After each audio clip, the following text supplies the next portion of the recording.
Combined operations were engaged in a final dress rehearsal in the Mediterranean when these pictures were taken on the eve of our invasion of Italy. That so-called quiet fortnight between the end of Sicily and the beginning of operations on the mainland. That breathing space when 8th Army men were able to snatch a few hours' rest.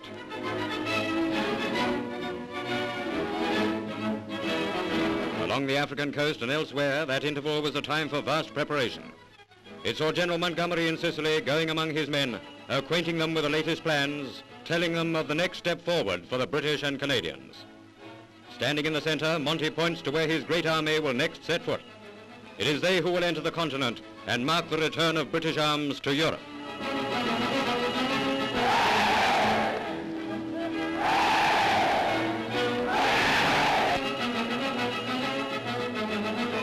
Across the Straits of Messina went units of the Northwest African Air Force to pave the way for our landings, stamping on the Italian toe and softening the enemy positions at Reggio and San Giovanni.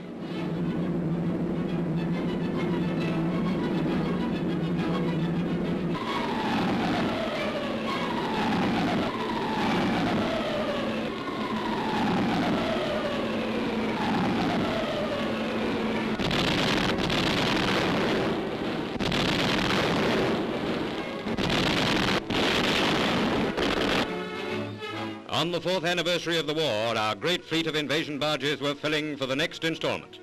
The 8th were on the move again.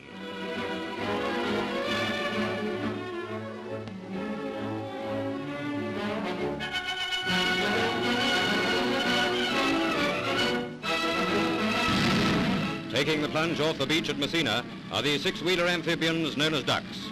That misty outline across the sea is the Calabrian coastline, a vast, bulky silhouette which gives little sign of life or indication of resistance.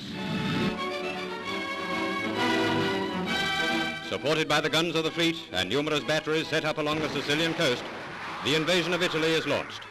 Shells whistle and whine across the straits in another of those classic barrages which have announced our coming in the past.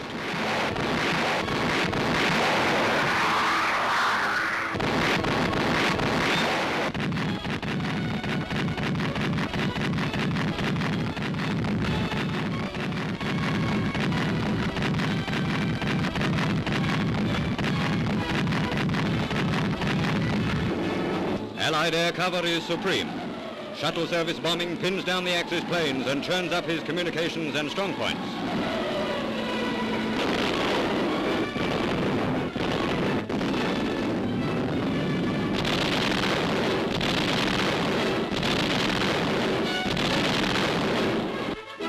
At the first light of day, the Sicilian beaches received the first British wounded from Italy.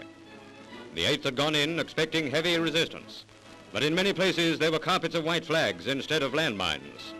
The first bridgeheads had been won without heavy casualties.